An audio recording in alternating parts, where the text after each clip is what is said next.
Welcome to the Thoroughly Wrong Project with Lalo and Bob. We appreciate you spending some time with us today. Let's jump right into that weekly dose of things you can disagree with. Take it away, guys. And there we are, man. Hey, what's up, brother? Hey, nothing much. It's a Thoroughly Wrong Project again, and it was my fault last week.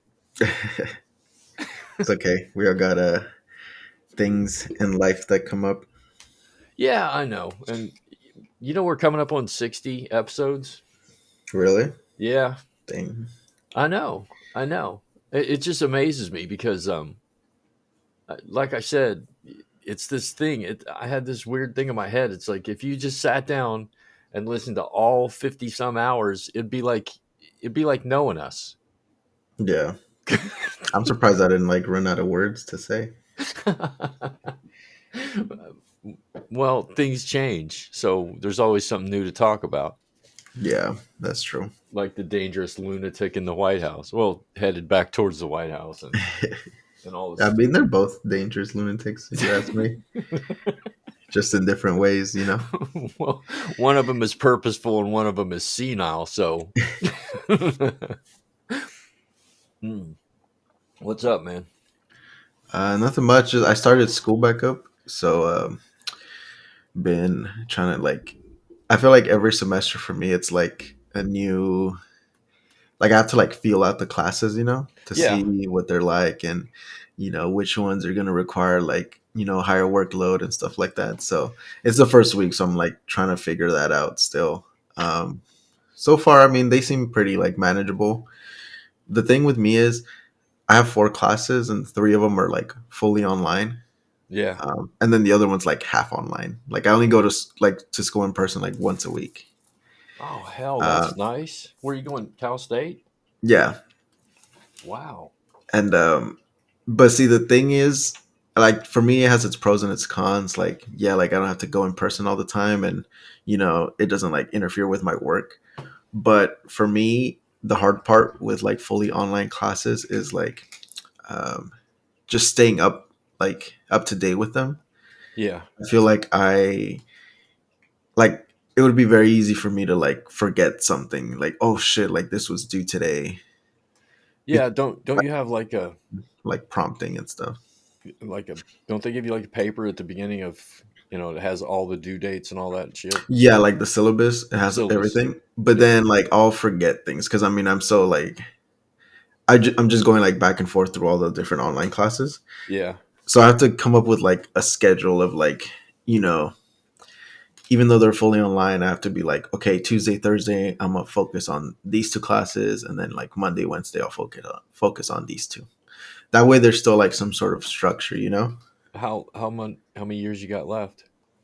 Um, for my bachelor's, I probably got like a year left for my bachelor's. This is my third semester at CSB, and I started off as like a junior, so I'm almost done.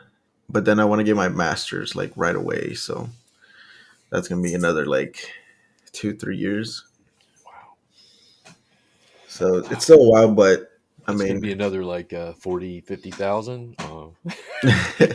well, I mean, right now, like my financial aid's covering like pretty much most of my tuition. Yeah. Um, but we'll see when I'm going for the masters. I'll probably like run out like my eligibility, Yeah. so I'll probably have to take like a year or two like on financial aid. But I don't know. We'll see. Oh, man. Or not on financial aid, on like loans and stuff. So it shouldn't be too bad. That's cool. I still haven't decided what I want to do with my life. So I'm I mean, serious, man. I am I'm doing totally all this, fucking but I'm serious. still undecided as well. So it's definitely. I don't think anybody really ever like fully decides, or at least most people don't. They kind of just it's like a constant search. Yeah. My wife, Laura, she wanted to be a teacher, or she didn't know what she wanted to do, and then she just decided to become a teacher because she had an English degree. She was like, okay, whatever. So now she's a good teacher. Now she wants to write a book about teaching, and she got chair of the department, and she's always talking about the next things she can do, and I'm kind of envious. I mean, because I don't know, dude. I just don't have any. I just want to make money and be happy doing it. But as far as bowing down to the corporate thing and all that shit, I can't do it, brother. I don't know what to do. Yeah, I mean Seriously. it's definitely hard like to it's one of those things where you kind of like when you like unveil yourself to like all the fucked up shit that goes on in like workplaces, Yeah. and like you think about all the things that we're so like we've been like desensitized to and we just think are like normal things, Yeah. um, that shouldn't be normal or that aren't normal in other places. Like once you're able to like see those things, it's hard to like feel comfortable or feel like you're you know getting like what you're worth, working anywhere. Yeah. I was talking about that yesterday. There's the work the workplace has changed so much since I entered into it back in 82, 83. But for my first real job. But it, I don't know. It just seems it. And then I've been reading a lot about Gen X and Gen Z and Boomers and all this stuff and the way they interact, and every one of those generations is in the workplace together, and they can't stand each other. And I'm caught in the middle where I'm born in 65, so I'm a Gen Xer. I understand the boomers, I understand the Gen X, and that has led me to understand Gen Z. And then you got this thing going on between there's some real friction between the two when there doesn't need to be. There just needs to be some understanding about where people came from, and the way they Yeah, grew up. And if there was that, and I'm sure that as a psychology student, you understand that also. yeah, I mean there's definitely big like shifts in like the generations and like just their mindset, Yeah. Yeah. because like even something little like let's say you're working at a company or something and you have like an older generation, like somebody in their 50s, and then somebody in their 20s, even something as small as like taking days off, um Yeah. you could tell like the mindset on that is like completely different. I you know, know because a lot of your people are like, generation calls it a mental health day, and my generation's like fucking pussy. yeah, like the older people kind of they it's like they pride themselves in like, oh, I don't take days off, like Yeah.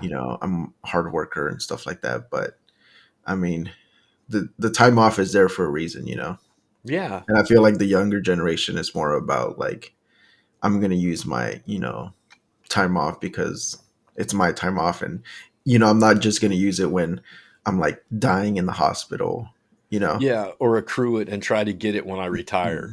yeah. That's a big thing with Gen Xers and Boomers. Boomers are really leaving the workplace now in large numbers, but I hear like the older people when I worked at the county, the older generation was like, I have this much time accrued, and the younger generation was like, I'm taking next Tuesday through Thursday off Just because. just because. Yeah.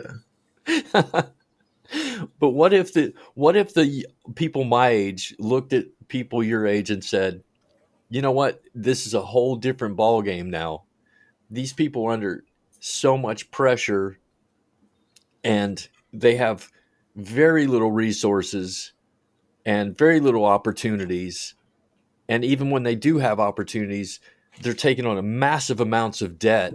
So, if I was in my 20s and came out of school with $100,000 debt, that would have changed the game for me completely. And what if the younger generation was like, these people come from a time when mental health was anathema. You didn't fucking talk about that. You don't talk about how, you're upset or you're depressed. You just plowed through it, and at the end of that you come up with PTSD. So if everybody was like understanding of generational differences, it would be a lot different world. But instead, we've got older people like you're a fucking pussy, and younger people are like, fuck, you're just a non-understanding boomer. So there's all this friction, there doesn't need to be. Yeah, and I mean it's kind of it's hard to like avoid it, and just because the age difference is so big, and you know people grow up like in different times, and they Yeah. grow up with like different morals and different values. Um, so Yeah. it's very hard to like get through to either side. That's So it's sad. just like a constant. Um, it's like a constant battle, you know. Well, they just need to listen to the Thoroughly Wrong Project and hear. Seriously, you just need to hear two people. One's 58 and the other's late 20s. Sit down and talk and laugh and understand each other. You Well, I know? think most people have more in common than we think. It's Yeah. just I think it's almost like a matter of perception, you know. Like I was watching this story about this like super rural town in like the Midwest, and I mean obviously it's very conservative, you know. Hmm. Um, Of and course. it's like a super small town, and there was this older couple that like their house caught on fire, and they like lost pretty much everything. And there's like this bar in the town that everybody goes to. It's like the bar of the town, you know. Yeah. I worked at And that bar. and the people of the town like heard about it, and like it's a close knit community, so they like banded together and like had like a little fundraiser, and like had like a little event at the bar to like raise money and stuff for the elderly couple. Yeah. And they were able to come up with, I forgot how much it was, but they came up with a certain amount of money and like gave it to them, and they were able to like kind of start back up. Yeah. And here's a lamp that I had in storage, and here's some furniture. Yeah. Yeah, stuff like that. So I mean, that's like you hear that, and it's a great story, and it like warms your heart. But that's sort of like communal, like get together, and that communal um like fundraising, and all that stuff. Like that's like a very um that's a very like liberal um Yeah. like viewpoint, like you could even say like that's kind of like that's socialism, Okay. I see where you're going with perception now. and you know people like you see that story, and you just you just see a community like banding together to help out like this one individual that had a rough time.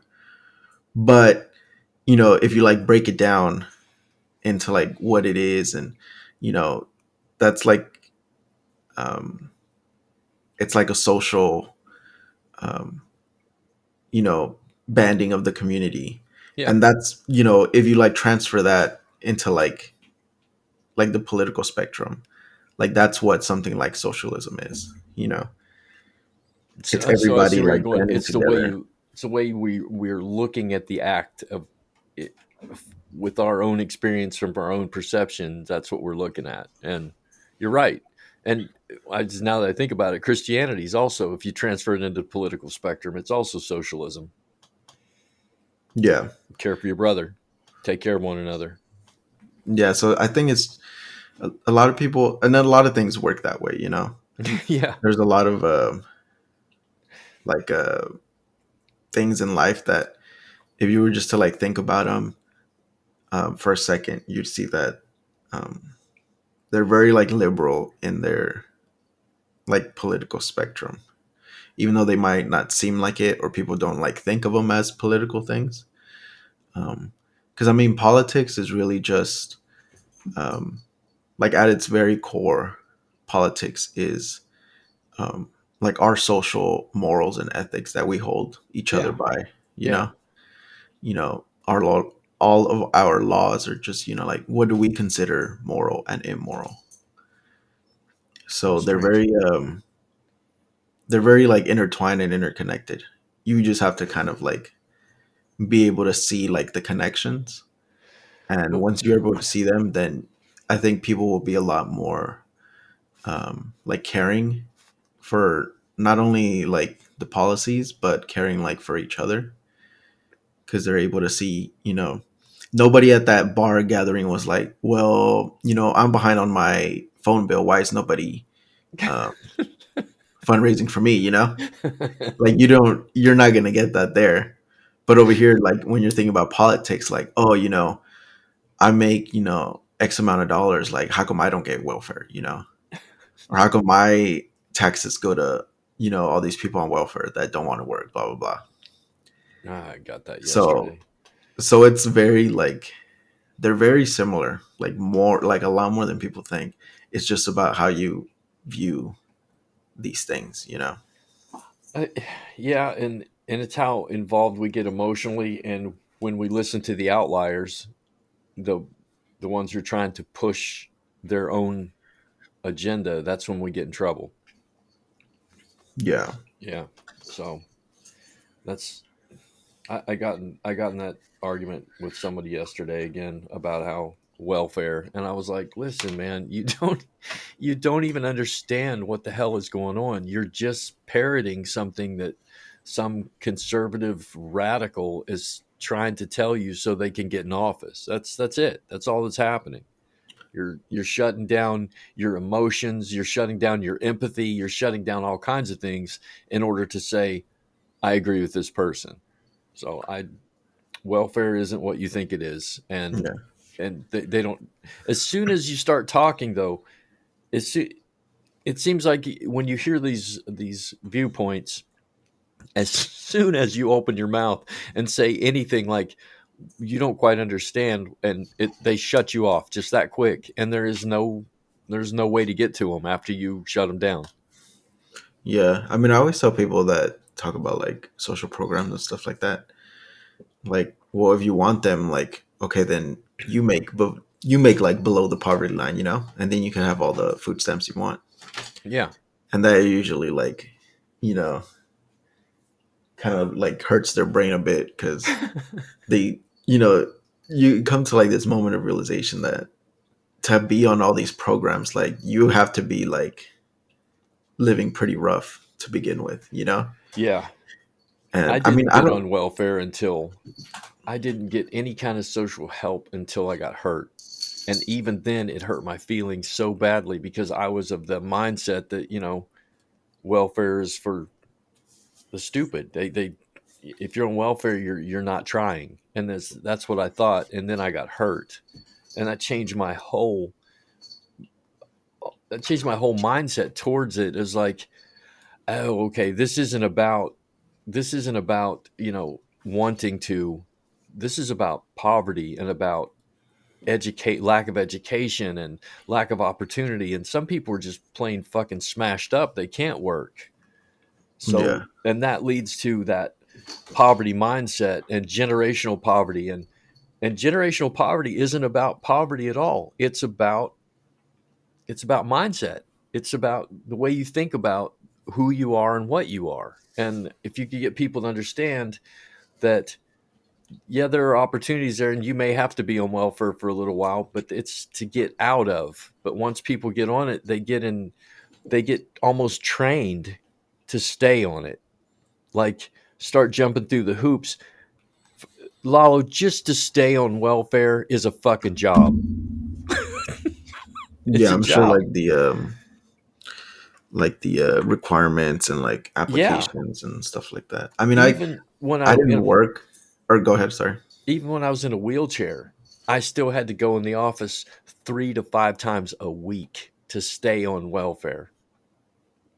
So it's a job. You got to travel to get it.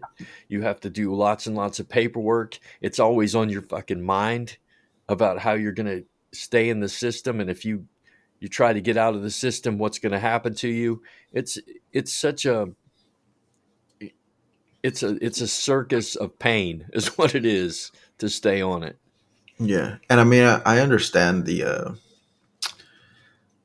like the need for that, I guess, for all like the protocol and like procedures and stuff like that, Yeah, because I think it's a way to kind of turn people away from like abusing the system. right. And it's like only if you really need it, like this is what you have to do. And obviously, the people that truly need it are going to do those things. Yeah, But I I think a get it. lot of a lot of the negative stigma with social programs comes from like a lot of imagery that people like get, or a lot of imagery that people like perceive. Because I hear this all the time, like, oh, like you're on welfare, but you got like the newest iPhone or whatever. Yeah. um and I think that sort of like um imagery for people, like if you just say that statement, the picture people get is like somebody that's like abusing the system, and oh, they don't really need this stuff, they're just getting it because they want to like take advantage. And I think that's where the biggest like negative stigma comes from. It's from like this picture that people paint of somebody that's on like welfare or like any other social programs. And then that's where you get like this resentment from like other people that aren't on it, like, Yeah. oh, I'm paying my taxes, I'm not on welfare, and my phone's like 2 years old, you know and I I know. think that's where the resentment comes from, and it just like creates like a bigger and bigger like divide. I think it's almost it's flipped around where 1% of the population owns, this huge portion, but in the other side, it's 1% of the population of welfare is taking advantage of it. And a lot of people don't have the new iPhones. They don't even have a fucking car, to get back and forth. And everybody slips through the cracks, and you're left on the sidewalk.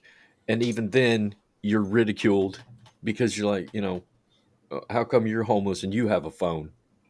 Well, we gave you a phone to get off the street, but they don't know how to utilize the tools we're giving them. It's just such a fucking disaster, Lalo. I don't even know how to think about it anymore. I've been talking to you for about it for 2.5 years, and 3 years maybe. And I've changed the way I think about things a lot.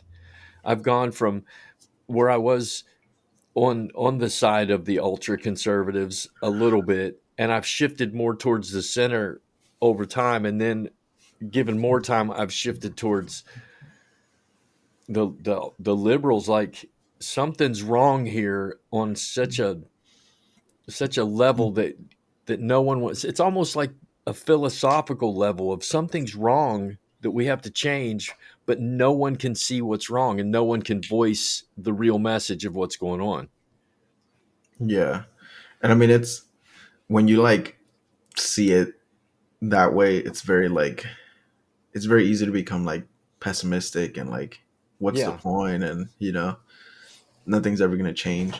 But I feel like what we have to do is kind of just like pay attention to like the things that are changing, because Yeah. I do think there is a lot changing, and there's like a big shift um like in the making. But big like shifts like that, like we would want, those things would take like a long time to happen. Yeah. It's not something that's going to require, or that's going to happen like overnight. And sometimes that big shift doesn't even come until like there's something that causes it.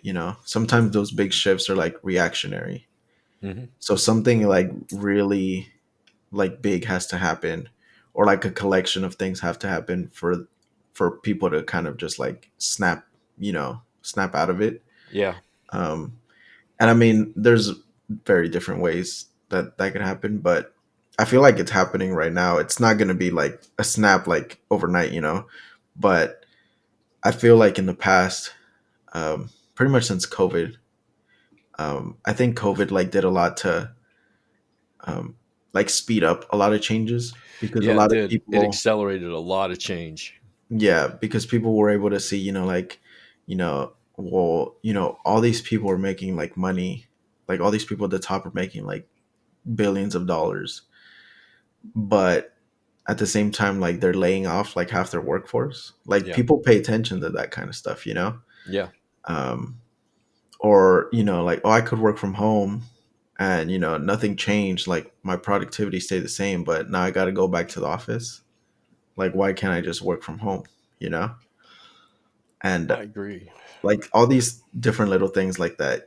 They've kind of opened a lot of people's eyes to like not only the possibilities, but a lot of things that they were like tricked into thinking were like normal.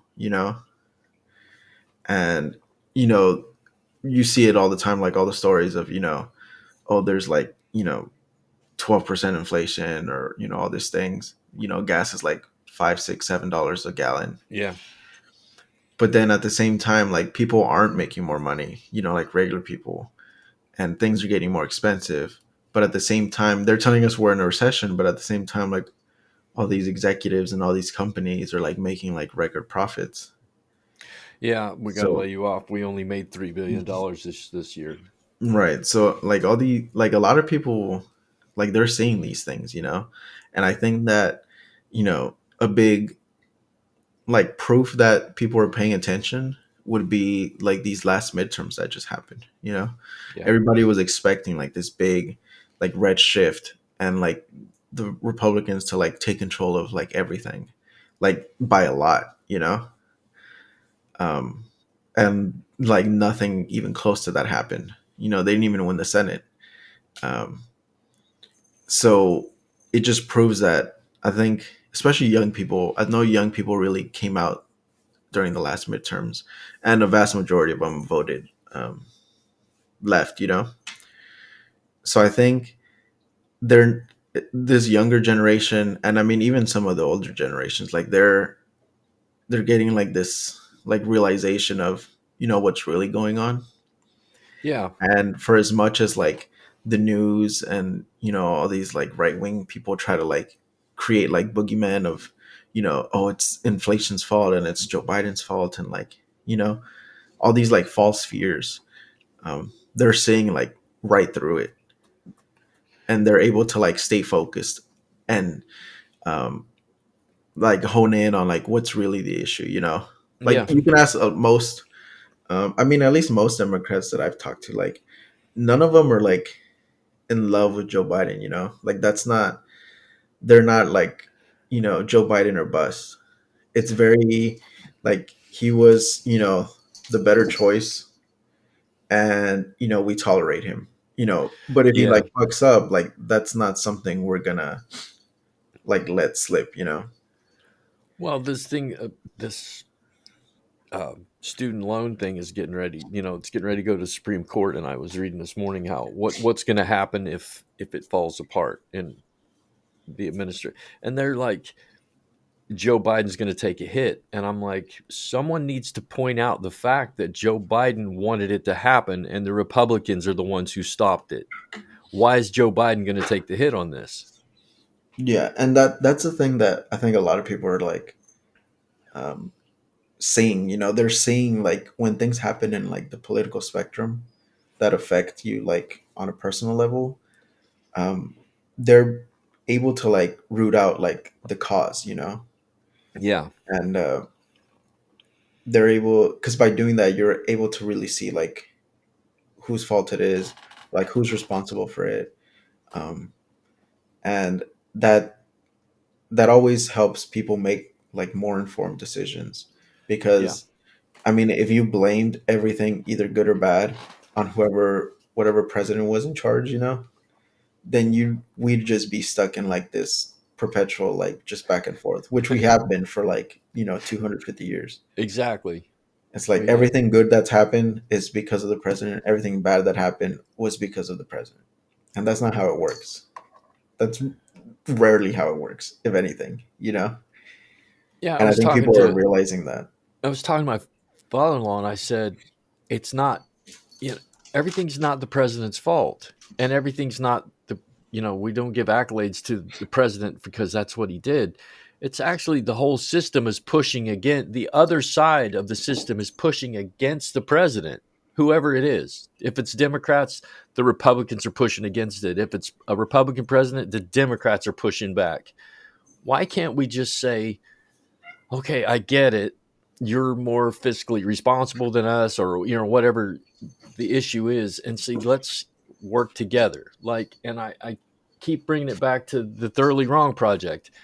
Why can't we fucking work together? This is two completely different generations, two completely different ways of being raised.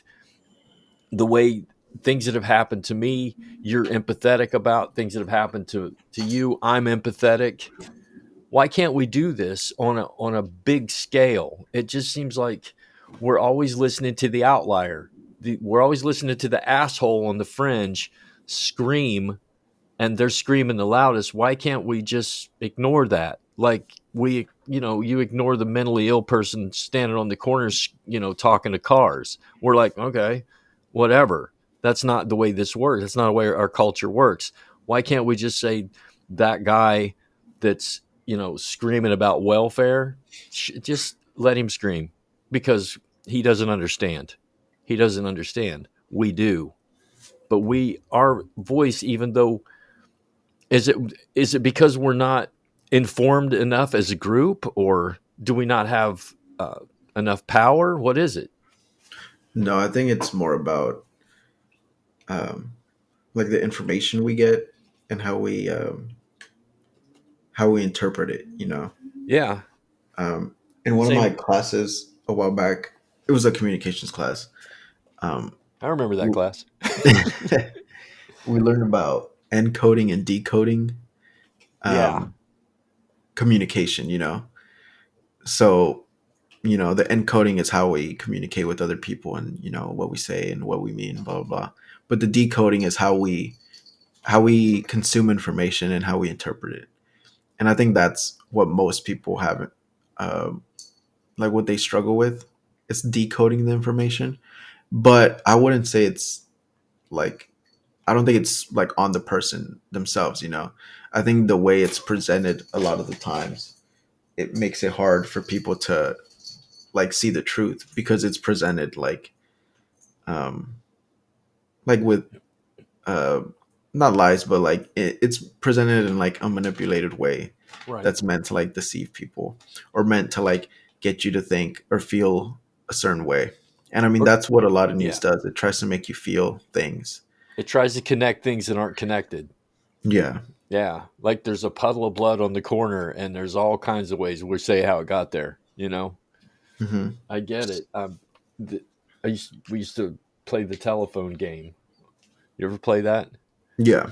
Yeah, that's what's going on here. It's like person A hears the news, hears it, decodes it, and starts to talk about it to the next person. Hey, did you hear?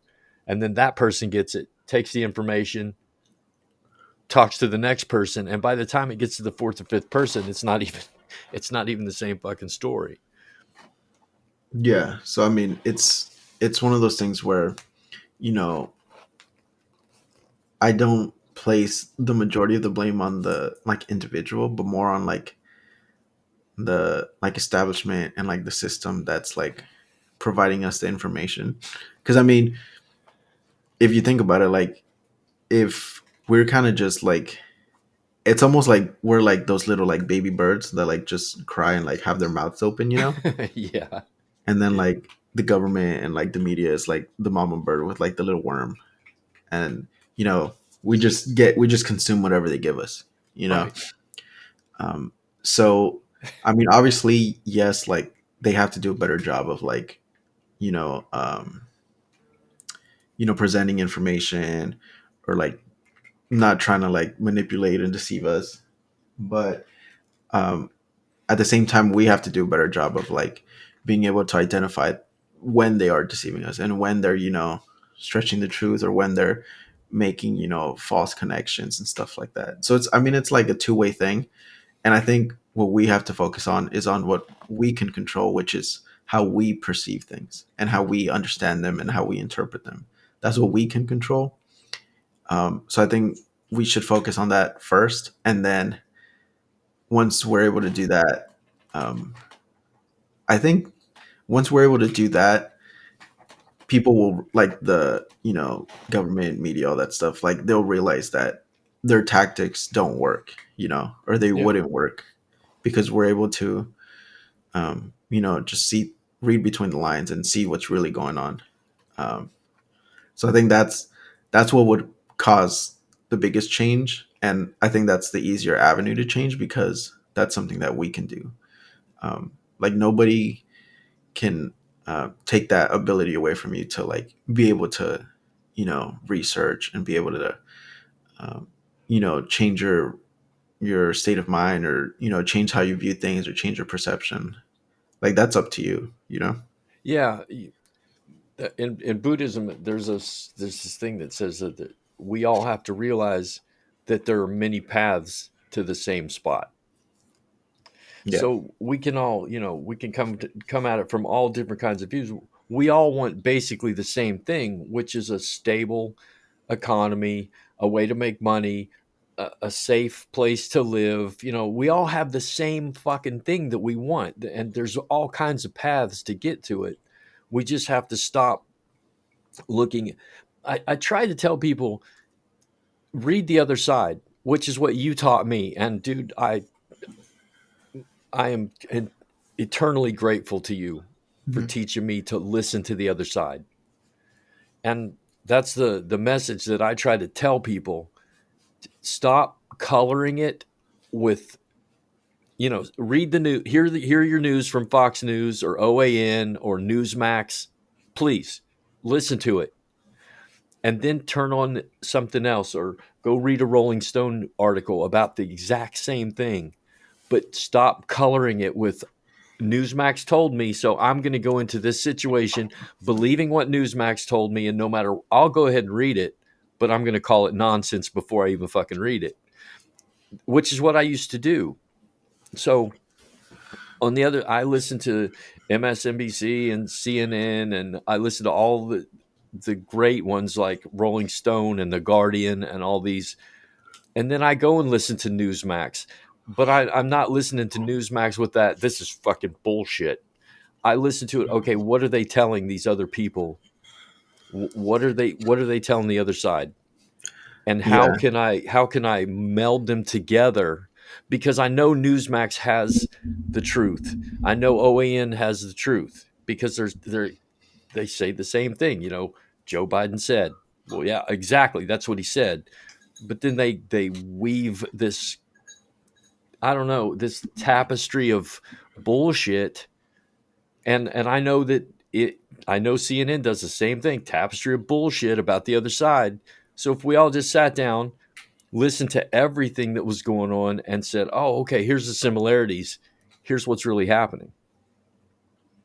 Yeah. And I mean, um, I think that's just, for me at least personally, that's like the best way to like consume like news and stuff, Yeah. is always just like to get a little bit of everything. But I mean, I do like, I'll go into like a Fox News like video or article, like I know it's like BS. Right, right. But I listen to it because I want to get a better understanding of like why, or how people get so like what do they say that makes people like get those like reactionary emotions, like what do they say that gets people so like riled up and gets people thinking certain things? Because I Yeah. think once you know that, like once you know what causes them to think that way and what causes them to feel that way, then you're better equipped to like um to put things in your like argument that would counteract those things. Yeah, and some people you can't argue with, Right. but it's better to have both sides of the story, because the people that's the ones I'm talking about, the people you can't argue with, the outliers, the ones that won't listen, that scream the lies back right back at you, and you're like, no matter what you say, you can't get them to calm down enough to think. They're just so angry and threatened all the time. It's like their amygdalas are fucking pegged all the time. So you can't get these people to calm down, and conversely, you can't get a radical liberal to listen to you either, because they're threatened by the other side. So their amygdalas are pegged for the exact same reason, just because they're not informed, and they refuse to let anything inside, like it threatens their very existence, to listen to Joe Biden did something, or Joe Manchin did something. All these things. It's like we are so focused on what we believe as a core part of who we are. We need to separate those things. And again, because of you and because of my education that I listen to, I can separate what I believe from what I am, and then that those things are fluid now. They can change. What I believe can change, and what I am can change. So if we're so dead set on not changing, it's confusing to me. It's like it's perplexing in ways that, like, why don't you just listen to a calm, rational argument and change the way you think about something? It's okay. I'm actually gonna have more respect for you than you know what you are, but within the group of people who won't change, that's why they respect each other. No matter Yeah. what they tell me, I'm going to believe Joe Biden's a criminal. Okay. No matter what you tell me, I'm going to believe Donald Trump's a criminal. Okay. I can't get you to think any other way. Yeah, and I mean, you're always gonna have those like super like stubborn people. Mm-hmm. Um, but I think those people are the ones that are like, I think there's a lot. They're definitely the louder ones, but there's less of them. Yeah. Um, But they seem to be in charge. yeah, but I mean, there's a reason that they're the loudest ones in the room because, those people on the extremes, compared to like the rest of everybody else, like they're not that loud, but I think that um, that goes to prove that their minds can be like changed, Yeah. because they're not super like, there must be some doubt or there must be like some you know rationale to where they could like question things because they're not screaming at the top of their lungs like Yeah. maggot or like whatever.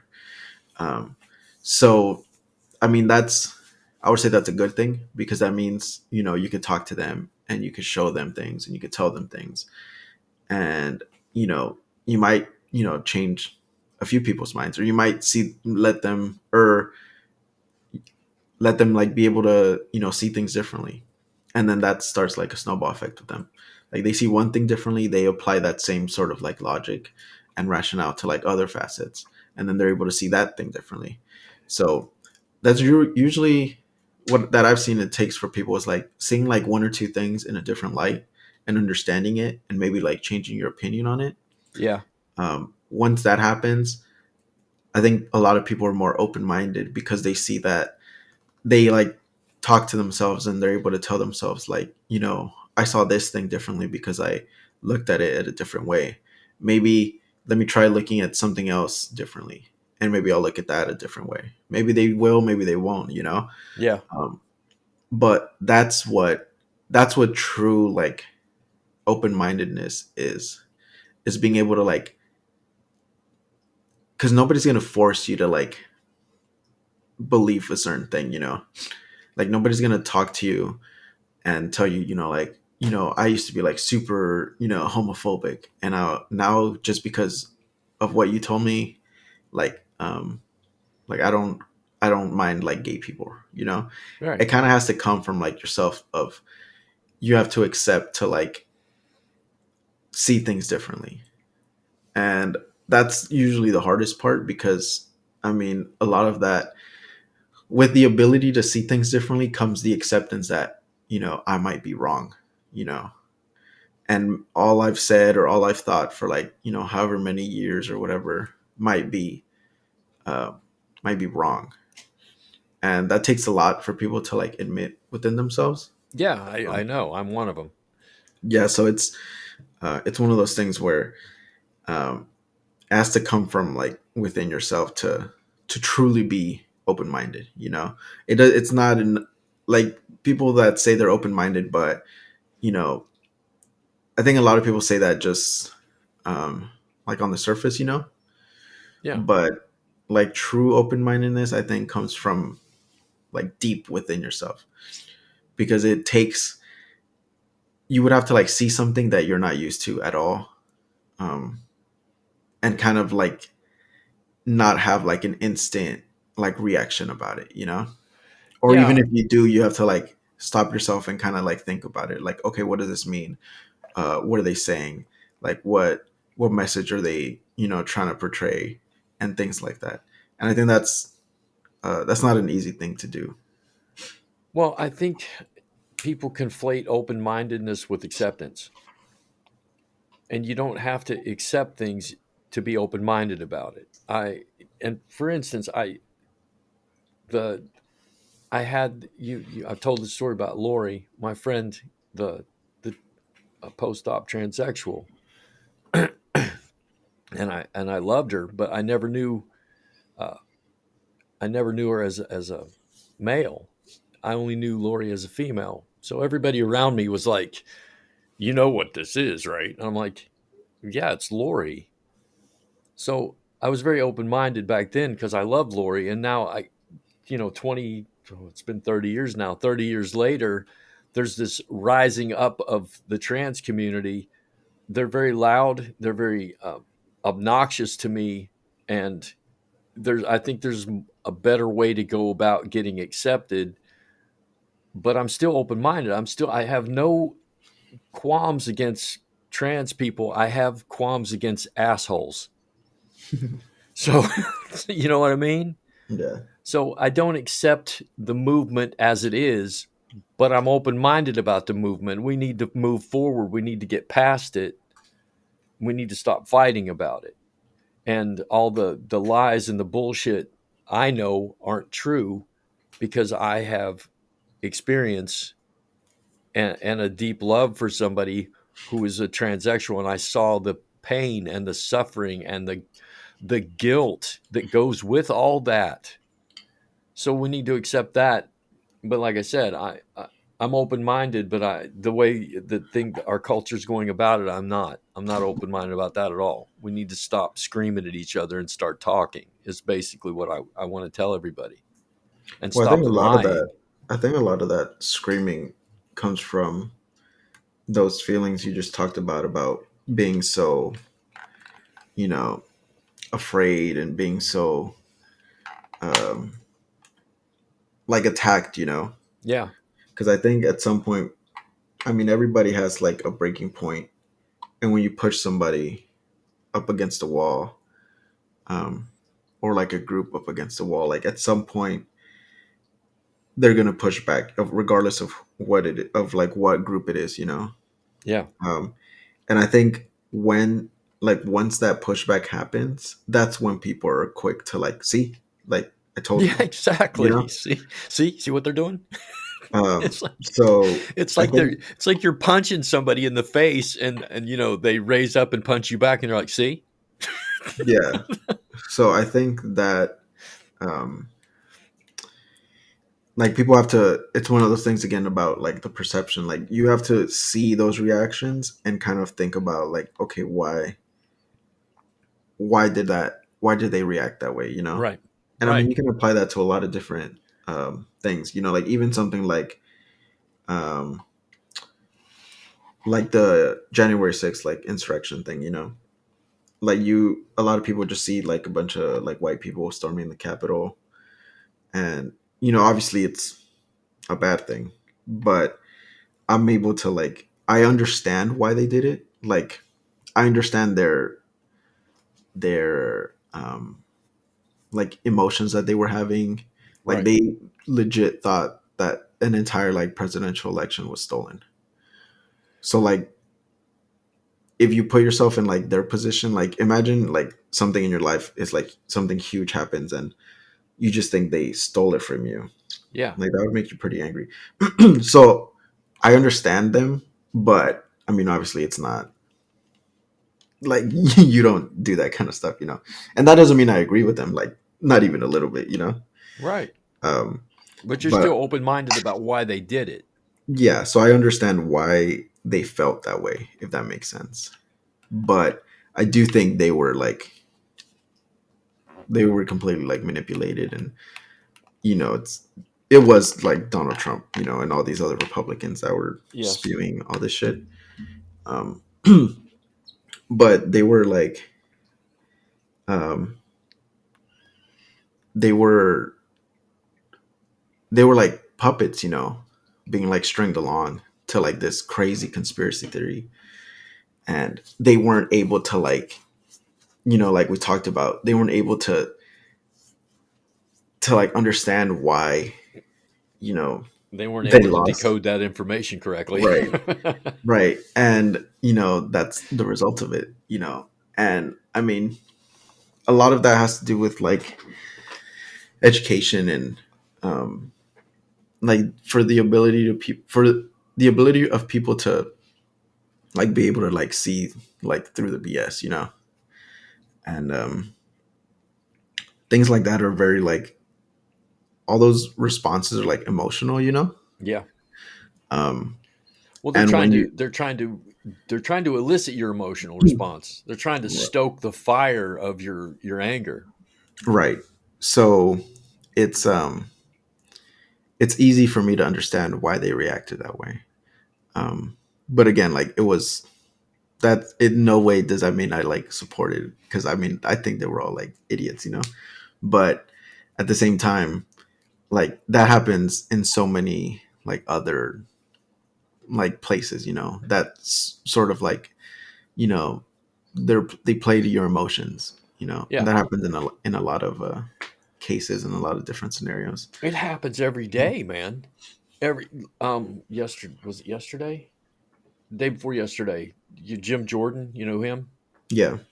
He tweeted that first, something like, first they came for your guns, and then they came for your gas stoves, and then they're asking for your gas cars. What's next? And that's like, uh Jim, they didn't come for any of those things. Yeah. That's they didn't come for any of that. So it's eliciting these responses is like, I think Jim Jordan looked at Ohio and said, "You know what? I think we don't have enough shootings here. Let's fucking tell some more lies. Let's elicit some more emotional responses, because they didn't come for our guns. They've never came for our guns. They simply released a scientific study about gas stoves that said they could be, dangerous to the environment, which, yeah, it's a fucking open fire burning petroleum products. And then they're coming for your gas cars. No, they're not, bro. No, they're not. So it's this fear mongering that is constant that keeps our country at each other's throats, basically. Yeah, and I think a lot of that has to do with just politics have turned into more of like a, it's very like about the dramatics, Yeah.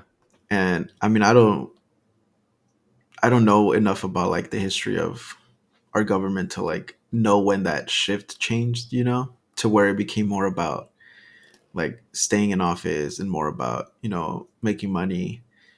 um I just know that whenever that did start to happen, that's when we probably became like the least productive like government that we could be, Yeah. because I mean, it was never meant to be this bad.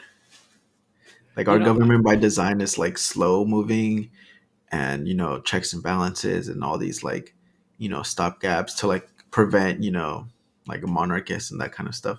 yeah. Like, it's that way by design. And I mean, I think it's a pretty decent design. Like, it's not perfect, but it's a pretty, like, for a bunch of like old dudes like winging it for the first time, like, it was a pretty decent idea, Yeah. um but what it's turned to is just like complete, like, it's like a TV show, it's like a reality TV show, Yeah. and that's just completely like stalled any like sort of progress. If the founders could see it today, they'd probably be like, "Oh fuck, put Queen Elizabeth back in charge." I don't know, man. If we could stop, the fear feeds the violence, and that's everybody's. How many shootings have we had Did you see that? There's been like more shootings than there have been days in the year so far. It's Yeah, like on the, I think it was on the 13th, there were 29. So, nice. Like yeah, mass shootings. yeah. So, we're on the 29th. Who knows now, because there's been three more in California and there's one in Colorado. I heard about one in Michigan. And it seems like we've normalized violence now to the point where the arguments that got us here don't even make sense anymore. But we keep that fear mongering, they're going to take your guns. Well, you know what? I'm to the point where if you could guarantee me that you could get all of them, you can fucking have mine.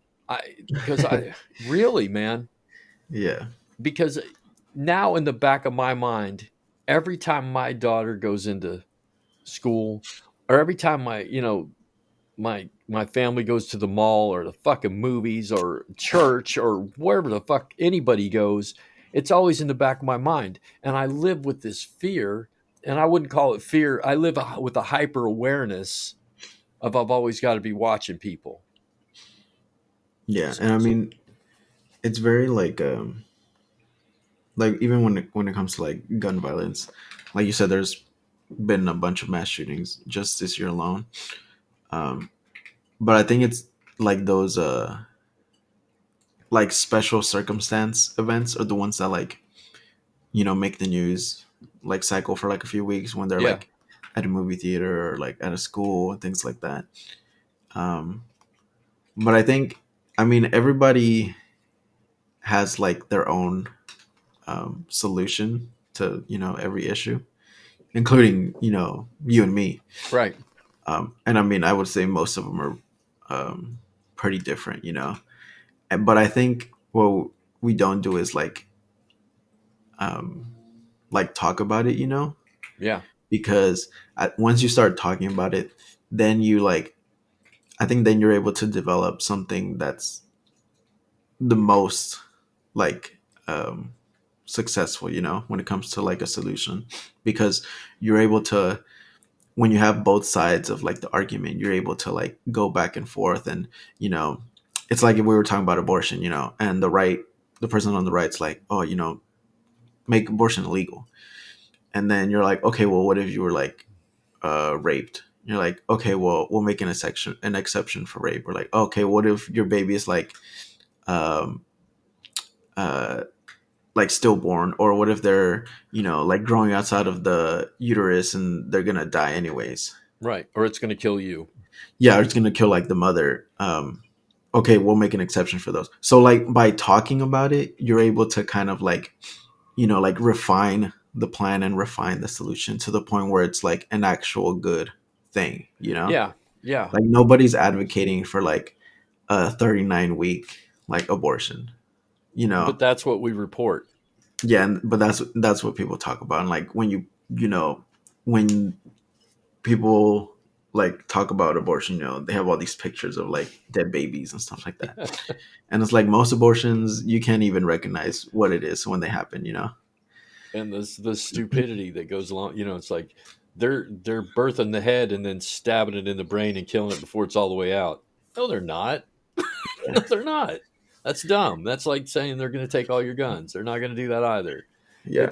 It's these it's these far out things that we talk about that take away from the reality of what's really happening. And you're absolutely right. If because and the thing is, if you take the polls and listen to them with a grain of salt, of course. But most polls, like 70% of Americans, are like, they're you know, let's not just make abortion cosmetic, but let's regulate it a little bit. And if it's endangering the mother or the fetus, or rape or incest, or all, let's make some laws. And then you got to look at the other side too. It's like, why are you telling me what to do morally? Is that a political thing? Is politics a morality issue now? So there's a lot. There's it goes. Abortion is one of those that goes a lot further than just everybody can come to a consensus about it, because we can't. Because some people are completely against it, but Yeah. even those that are completely against it have well, incest, rape, that kind of shit. There, even the people who are against it, that becomes a medical issue and not a taking of a life at that Right. point.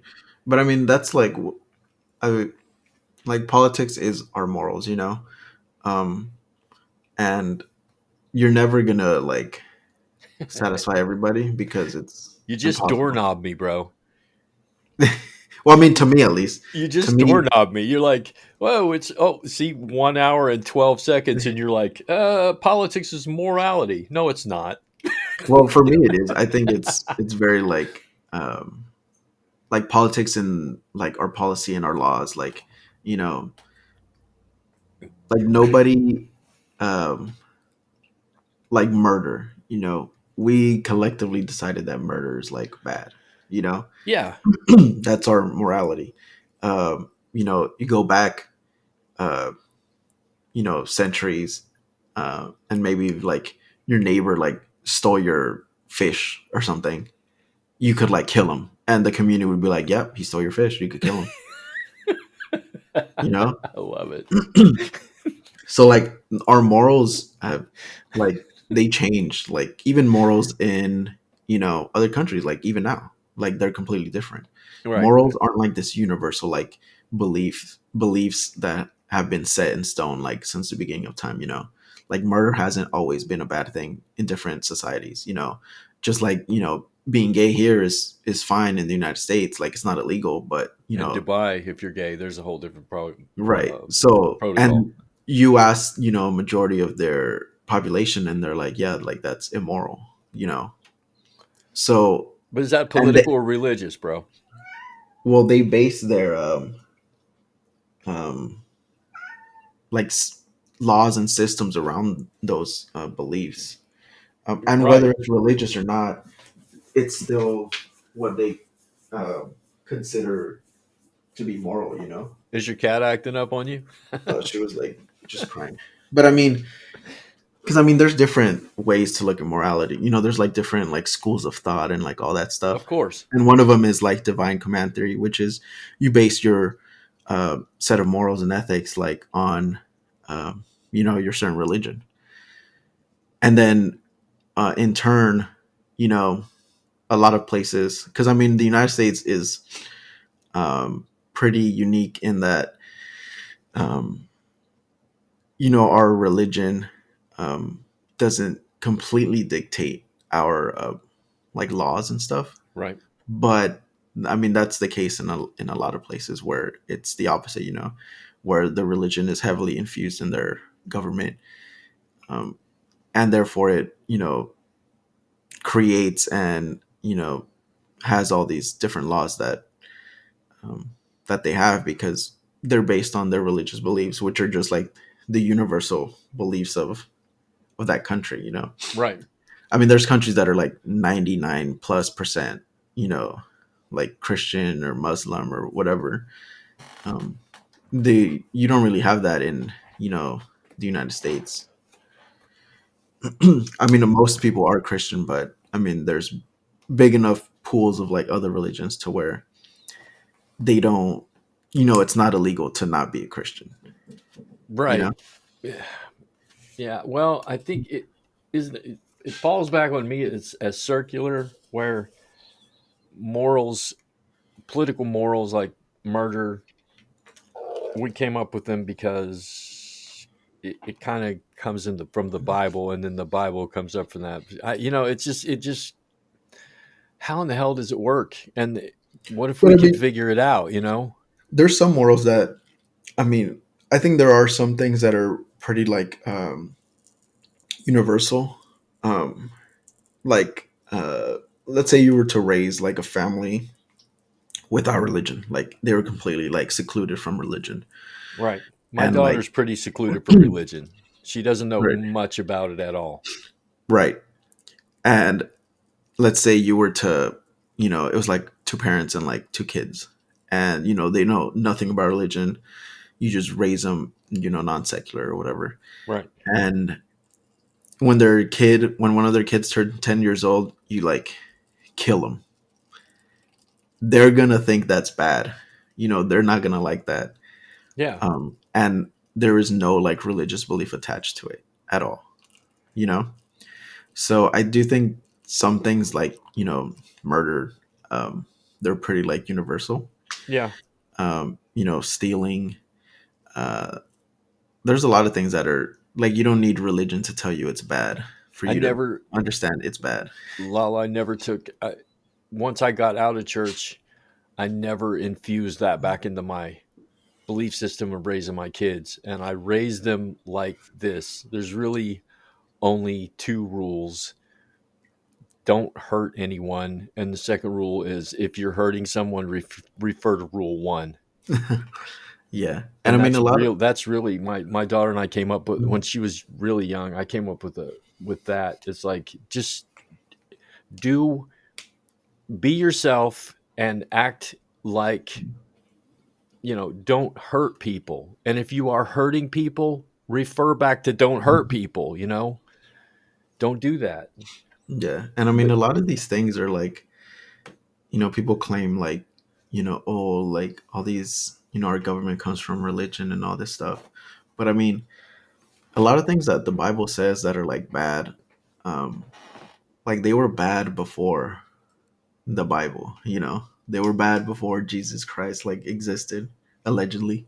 right, Um, like you don't need this book to tell you that killing someone is bad, or you don't need this book to tell you that like stealing is bad. And right. those morals aren't like they don't come from religion.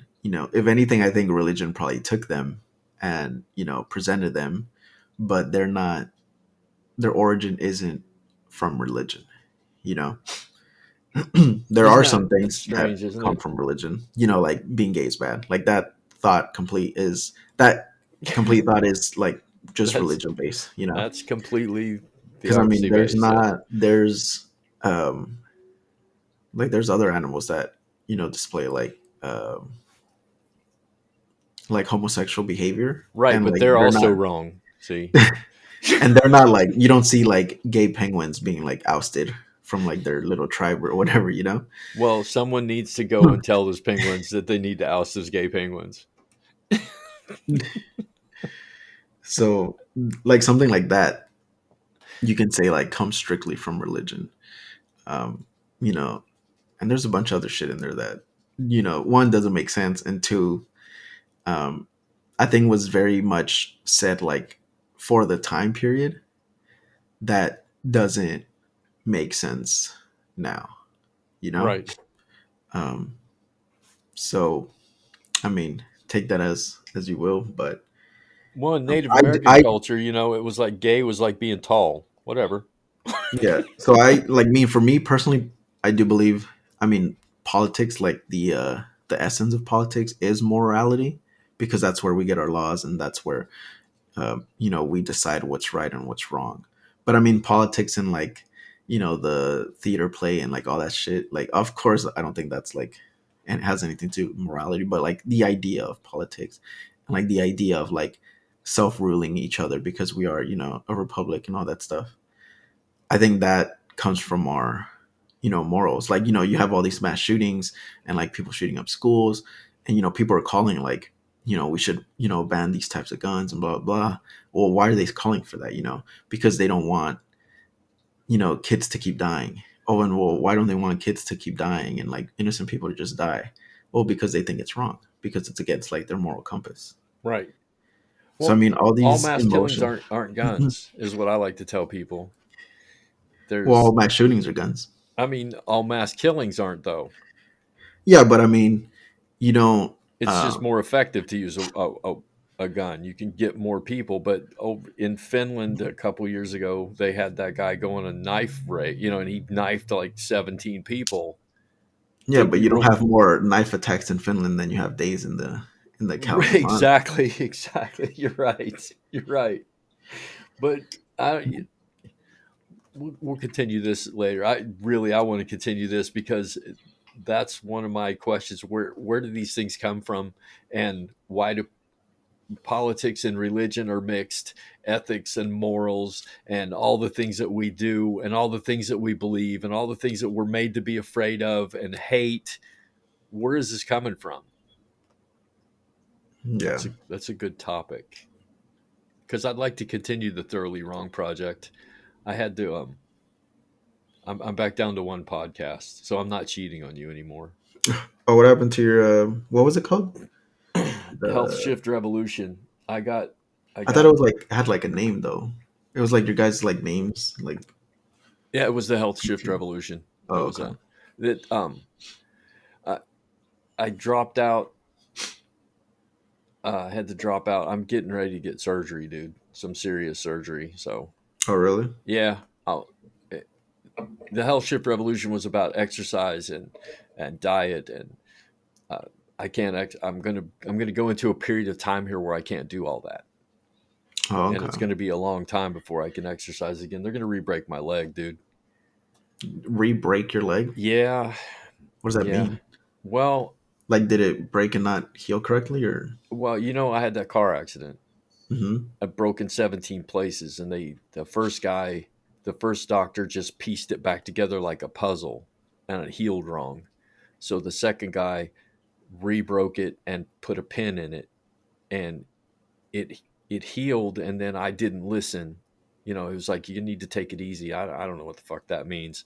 So the third guy, he didn't re-break it. He just drilled another hole and put another pin in it, and now my leg goes down, straight down to my ankle and my foot is 25 degrees off. Oh, So damn. yeah, it's turned out. So what's happening is, when I step down, my leg bone is connected with my ankle bone, and it's starting to grind my ankle away. So they're going to break my leg because I've walked on it so long. My leg started to turn in as my foot turns out. So they're going to break my leg, take my ankle off, grind it down, build it back up, put it back on straight, and put a bunch of hardware back into it. It's going to be like, I think they said at least two surgeries, maybe three, and more hardware, and it's going to be 12 to 18 months before I can. Oh, wow. Yeah, but so I can That still sounds do. that sounds painful. Like all the because I'm even trying to picture like your leg going in, but your ankle going out. Like it Yeah, doesn't. That sounds like it it would not be hurts. fun to walk on. It hurts. It's why I deal with addiction, because of the fucking pain. Because I don't take pain pills, so then I'll start to drink a little bit, and then that'll get out of hand, and I'm on day 6 sober again, Lalo. Yeah. Because 2 weeks prior to these 6 days, I drank 3/5 of vodka and smoked an ounce of marijuana in 14 days, trying to get the pain to go away. Yeah. So I finally got into the doctor, and the doctor looked at me. He goes, "I don't even know how the fuck you're walking around." I said, "Walking around, but I'm doing HIIT workouts every day." And he's like, "Stop." so, so there you go. I'm getting ready to go back under the knife, but I will not miss the Thoroughly Wrong project, because I can sit here with my leg up and You don't talk need your about. legs for that. I don't need my legs for political issues and social issues. I'm sure during that time we can talk about the many flaws of the healthcare system in the United States. Absolutely. Let's do it. All right, man. I appreciate you, dude. Appreciate you and good luck. When is it? Is it like coming up soon, or The like 6th, I go down to get my evaluation. February? I have to go to Simi Valley. Oh, damn. Nobody in Bakersfield can take care of this problem. He, the doctor, I got a like the top surgeon here, the bone saw, and he goes, "I don't know anybody in this town can take care of this. I'm going to send you to L.A." So my physician is a Harvard trained, uh, graduated from Harvard cum laude, went to, her record is stellar of taking care of stuff like this. So I hope, and I say this with I don't, I, all hope, that I can finally stop hurting. It's been 25 years, man. Yeah. Well, I So mean, hopefully it's like it's one of those where when it finally like heals and you're back on your feet, it's like a whole new person. Yeah, I hope so. There it is again. Hope is a fucking cancer to me. It's a disease. so It's a necessary evil, I yeah. think. So I'm gonna go back in on the 6th, and then I'll let you know next week what's happening. All right, man. Good All luck. right. All right. Take it easy, bro. You too. Later. Later. You have now experienced the Thoroughly Wrong Project with your podcast hosts, Lalo and Bob. We can now be found on Pandora Radio, Apple Podcasts, Podium Podcast, or by searching The Thoroughly Wrong Project to locate our YouTube channel. You can contact us directly by email at thoroughly.wrong@gmail.com or just leave a comment on any of our platforms. Until next time, thanks for spending your valuable time with us, and remember, always speak up and never be afraid to be thoroughly wrong.